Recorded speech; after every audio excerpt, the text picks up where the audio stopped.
So now we're going to turn our attention to savings and investments products. And we'll start with savings, which of course is where you make regular deposits with the intention of building up a lump sum. Maybe that's for a contingency reserve, maybe you're just risk averse and that's the way that you want to build your wealth. But generally speaking, savings are prudent for us all to have over the shorter, medium and longer term. And there are lots and lots of different savings based options available to us where we can squirrel money away on a regular basis for our long term prosperity. And we'll look at some of the options in just the next few slides. So first up, let's think about our need for capital and why we might hold money in savings for different periods of time and where perhaps we will save that money. So ordinarily, we would want some kind of contingency reserve, a rainy day fund, so to speak, where we can get the access to the money as soon as we want to, and that generally speaking, it's there for an emergency use. Normally we'd hold this money in cash as a contingency, and it's suggested that perhaps we should have an aspiration to have 3 to 6 months income or 10% of your overall wealth, if higher, which is actually held in cash for this particular purpose. When we start thinking about saving over the medium term, 5 to 15 years perhaps, well then we've got to think about where we actually put this money away. So this is savings that might be earmarked for a specific purpose. The kids going to uni, nice holiday, a new car, whatever the case may be. Here we may not want to hold all of that money in cash. Some of it will be in cash, but we also may want to consider the suite of investment products that are available, something that might actually make us money over and above the rate of inflation to really truly build our wealth. When you go to longer term savings, anything which is intended to be saved for at least 15 years, taking retirement plans out of the question here now, just for the moment, we maybe got longer term plans and goals, a special birthday, or maybe even a flexible top up to our retirement plans, then we really should consider anything invested for that period of time to be held in assets perhaps that aren't cash related.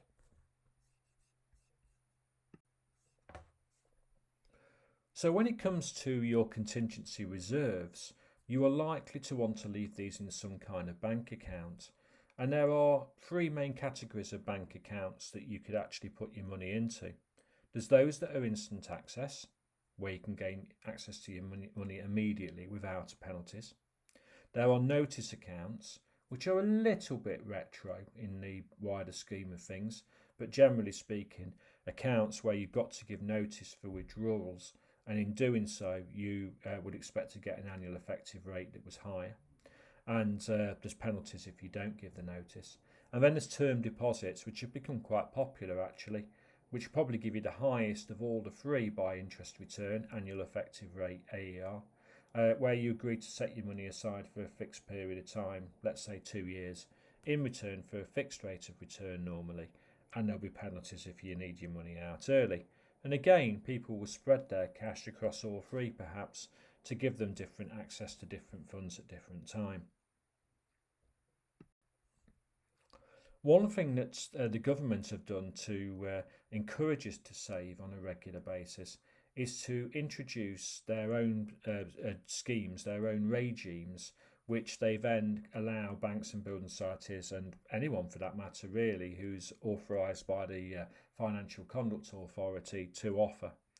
And the ISA regime, which was introduced many years ago now, 20 years ago odd now, this essentially was set up to provide a means of saving in a very tax efficient way. It replaced the PEPs and TES as they used to be called, and there's lots of different wrappers available. There's a cash ISA, a help to buy ISA, which is only available now to those people that took one out before November 2019, the stocks and shares ISA, lifetime ISA, which is effectively a replacement for a help to buy ISA, and an innovative finance ISA, which is a peer-to-peer lending platform. The idea with these is that you invest in products with safe in the knowledge there'll be no income tax on any income, There will be no capital gains tax on any gains that you make. They are still liable to inheritance tax on your death, however, so you should never explain them as tax-free investments. We also mentioned that the government has its own bank earlier in this module, the National Savings and Investments Regime, and this is essentially a range of cash-based, deposit-based products, no investment products, no at-risk products in the range that the government will encourage you to save into and offer you interest returns to attract you to effectively lend your money in the short term to the government. They are not financial services and compensation scheme protected. They do not get FSCS protection, albeit they are effectively directly government backed, so they should be pretty secure really. You do not need to know all of the individual product range for R01. When it comes to the term investing, we generally mean lump sums over the medium to long term, invested into a range of different assets that we would know as asset classes. And direct investment is popular, where individual shares are bought. Lots of our clients would have shares in a particular company, maybe even who you work for. But we're going to talk about these as well as indirect investment products, pooled investments as they generally are known. So what we're going to do is we're going to look at the different asset classes for direct investment first, and then briefly we'll have a look at some of these indirect investment products that you may want to invest in as an alternative. So these are the 4 asset classes that we need to know about for this particular exam. We've got cash, which kind of speaks for itself. Fixed interest securities, bonds. These are loans to either the government, which are known as gilts, or to companies known as corporate bonds. We're going to look at property as a means of investment, pretty much looking at it from a buy-to-let perspective rather than your own home. And we're going to look at equities and shares. So buying shares in a company is to part own a company. You own an equitable stake in that particular company. So there's a few slides that are going to cover all of these asset classes coming up. So the first of those asset classes is cash, which is essentially a deposit that you'd make with a deposit taker. It's a loan as much as anything else, a loan to a bank or a building society. And in return for you depositing your money, lending your money to them, essentially they'll pay you interest. And that interest will often be either fixed or potentially variable, depending on the arrangement that you've got. And that interest that they pay you is potentially liable to income tax. There is no investment element, nor is there any investment risk associated with cash. But that does not mean it's risk-free, because typically speaking, cash does not match, the interest on cash does not match inflation, so as such it can tend to go backwards over a period of time. Lots of different cash-based options available, as we've already seen, in relation to notice accounts, fixed term deposits, and also instant access accounts. So probably the easiest and the least risky of the 4 we're going to look at. Then we've got fixed interest securities, which are a curious one really, and very few people hold these directly, but very few people don't have some element of this within their actual overall wealth, because they are quite commonly purchased by pension funds and investment funds alike. So you may not know that you own some of these, but if you've got a pension fund or a unit trust or stocks and shares ISA or something along those lines, there's a very good chance that you'll have some of these within that. So these are quite old ways of investing, and they are essentially also loans, but more formal than a bank account. So a loan to the government is known as a gilt. A loan to a company is known as a corporate bond. So if you want to buy a gilt, you'll essentially be lending your money to the government, and if you want to buy a corporate bond, then you're essentially lending your money to the company whose name's on the certificate. In return for your loan, you'll be paid interest. That interest quite often is fixed, but not always. And essentially what it means is that over a period of time, you should get interest with your capital being repaid at some point in the future. As we're going to learn on the next slide, if you want your money back early, then you're going to have to sell it to somebody else on the stock market so that they take on your essential liability. So talking about gilts and corporate bonds in the same breath for the moment, these are essentially the same thing in practice, one to the government, one to companies. They are negotiable investment vehicles. That means they can both be traded on the stock market. So if you want to gain access to your capital before the redemption date, the end date, then you're going to need to trade this on to somebody else. And you can trade it on making a gain, and you can trade it on making a loss. Many of these have a fixed interest, which is known as a coupon. Essentially, the coupon is the income that's going to be paid as interest throughout the term. Often it's fixed for the whole period, but not always. If it's variable, it's known as an index-linked gilt in that regard. So typically, these loans, when set up, are over the long period of time, 2 to 30 years. But of course, you can buy them on the secondary market, on the stock market. So you might be able to buy one that's got 3 or 4 years left, or you might be able to buy one that's got 15 or 16 years left. So all in all, we need to understand the general basics only on these, not the detail. The detail is in our investment exam, which is RO2. Gilts and corporate bonds essentially are traded at a nominal value of £100. In other words, if you buy brand new, if you were to buy £1,000 worth, you'll buy 10 £100 gilts or corporate bonds, and that's what you'll get paid back at the end. That's known as the price at redemption, the par value. So ultimately, you shouldn't make a gain if you buy these brand new and keep them till the end. You'll only get the interest return that you are paid throughout the term. However, if you do essentially buy it and then sell it on the stock market, if it's got a nice juicy coupon behind it, you may find that somebody's prepared to pay you over the nominal value, the going rate for it, and there's where you might make a gain which is actually free of capital gains tax. So the nominal value itself, £100, will not fluctuate. However, the general price of these will fluctuate on a daily basis in real time on the stock market to reflect the supply and demand of them. So when it comes to property, which of course is an asset-backed investment into real estate, there are essentially two different sectors that we can invest into, and we tend to invest in these in very different ways. So pension funds, unit trusts, and indirect investment vehicles tend to invest in commercial property, whereas us as individuals tend to invest in additional residential properties, particularly where we do so directly. Property can be good in providing long-term protection against inflation. It's also good to use as a diversifier for a portfolio, as property tends not to follow the same cycle as equities in relations of its ups and downs. Obviously, property can provide you with both income, rental income, and growth when sold opportunities. So generally speaking, they are an asset class that's worth considering for those of us that can afford to actually put these into our portfolio.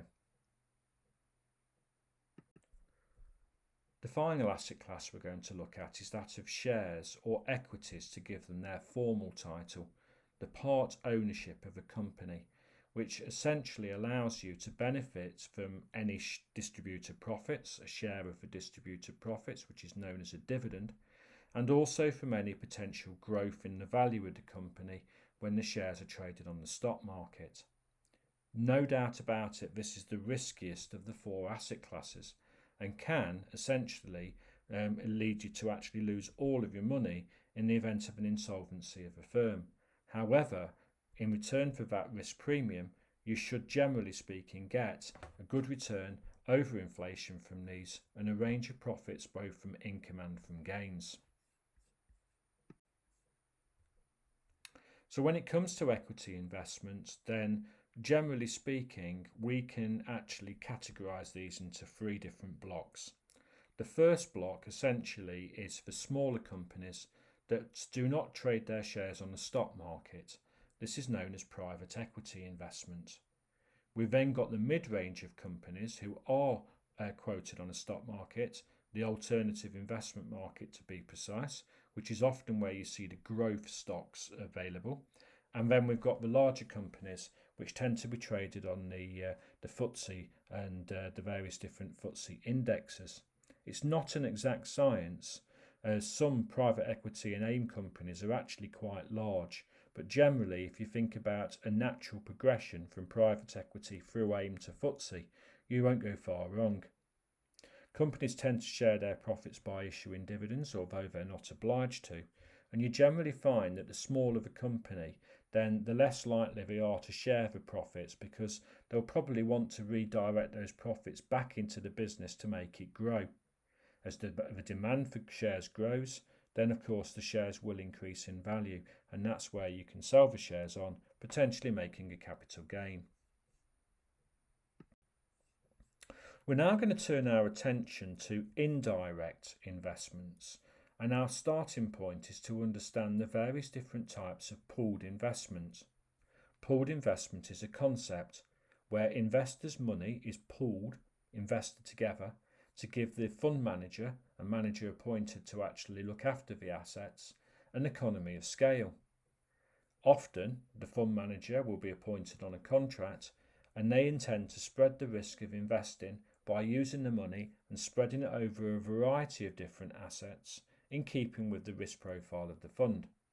For you as an investor, that can mean less administration, reduced dealing costs, and also reduced risk as your money gets spread across all of these different types of assets and different investments.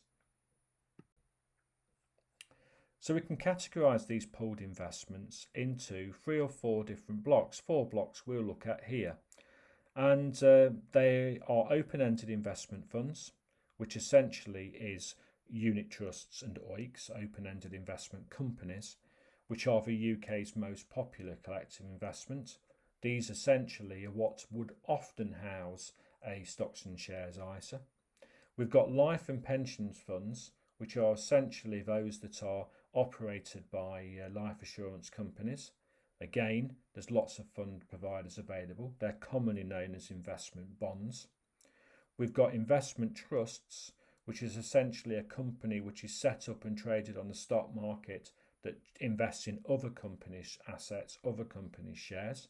A closed-ended collective fund, which is somewhat niche market, if the truth be known. And then we've got endowments, which is a phrase that again can be seen to be quite historic really. A type of life assurance product, a type of life assurance bond, where you can save into a regular plan, and in return for the regular plan you can essentially get growth either on a with profits basis or via a unit linked plan.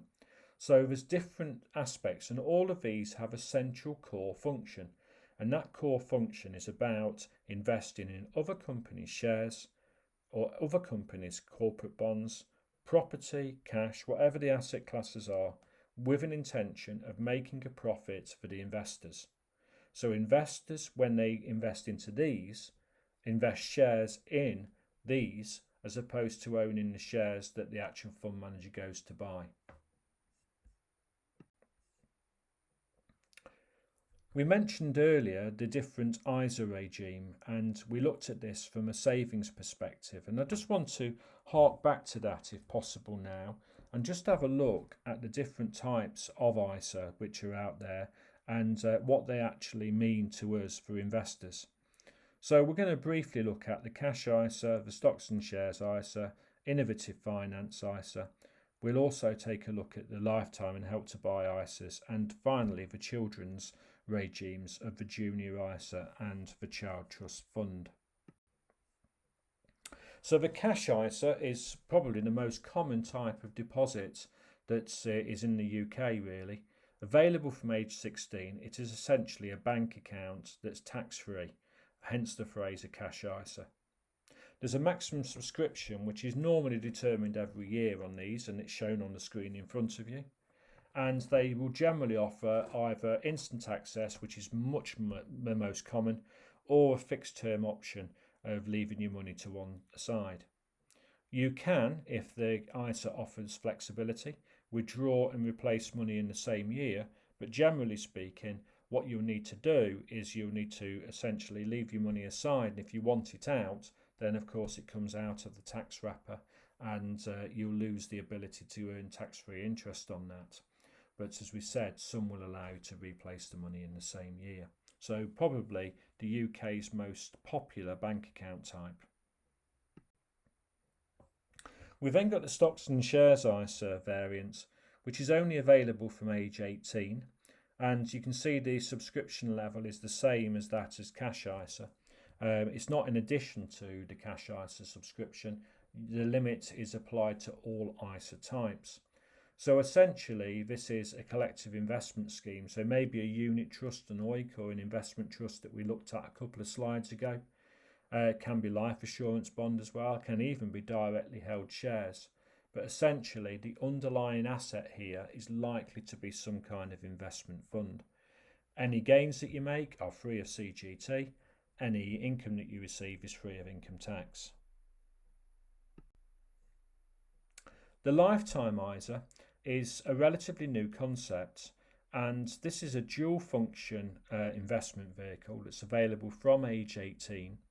And there's an annual subscription to this as well, which forms part of the broader limit that we've been talking about. So essentially this is predominantly available through a lot of the high street banks, etc., and is used typically for one of two purposes: either to save towards retirement or to save towards your first home. And in fact, 90% of these, generally speaking, are taken to save towards a first home. Available for anybody between the age of 18 and 40. You've got to be under 40 to start one. Essentially what it means is that you can put money aside up to the annual limit, which is part of your broader ISA allowance, and you'll earn a bonus on it. And the bonus that you'll earn is 25%. That will be added as you go along, and you can keep the bonus if you withdraw after the age of 60, or you can keep the bonus if you actually use the money towards a deposit on your first home, which is why in many ways this has replaced the Help to Buy ISA that we're going to look at on the next slide. So the Help to Buy ISA essentially is being replaced by this lifetime ISA, and if you haven't got one as we talk now, you will not be able to do one because they stopped for new accounts in November 2019. Initially available for those aged 16 and above, it's allowed essentially for a maximum overall subscription of £12,000. It was a regular savings plan, allowing £1,000 to be put on up front, followed by £200 a month of regular savings until you acquired the £12,000 maximum, or alternatively you wanted to take the money out to buy your first home. If the money was used to buy your first home, your bonus was added at the time you used the money to buy that house, and the bonus rate was 25%. So essentially this had to be cash. There was no investment option because it was essentially a shorter term savings plan rather than the lifetime ISA, which is a longer term investment product. So in summary then, just to overview the Help to Buy ISA and the lifetime ISA, we've got this grid here. So essentially what we've got is a Help to Buy ISA not available for new accounts, 25% bonus but added at the end. So the maximum bonus you could get was 3,000 because the maximum you could save was 12, 25% of 12, £3,000. Your house purchase had to be below a limit, which was £250,000 unless you were in the London Borough. And essentially it was a savings plan with an initial deposit of £1,000 and £200 a month thereafter. The lifetime ISA can facilitate lump sums essentially up to £4,000 per year. Age range is 18 to 40 at outset. If you do take one before your 40th birthday, you can continue to save essentially up until age 50 and acquire £1,000 bonus maximum, because of course that's 25% of £4,000. You could invest in cash and or stocks and shares for this one. So essentially there's lots of choice available for you and lots of flexibility. If you need your money out, unfortunately you'll have to pay back your bonuses. That's the general way it works. So the Junior ISA and Child Trust Fund are obviously the children's variants of these. Both were available from birth until 18, and essentially they have an annual subscription limit, the current limit shown on the screen in front of you. You'll either qualify for one regime or the other, and depends on when your child was born, with the Child Trust Fund having a limited shelf life. So what we do find is that younger children typically will qualify for the Junior ISA, and older children will probably qualify for the Child Trust Fund. You can move a Child Trust Fund to a Junior ISA to keep it past the age 18 if you wish, but essentially other than that, they are now the same product, or as good as the same product. You can invest in cash and stocks and shares, and there's no bonuses added to these, although the Child Trust Fund did have an initial voucher scheme which presented children with a voucher at birth, and another one on the 7th birthday in some instances, towards their long-term savings plan.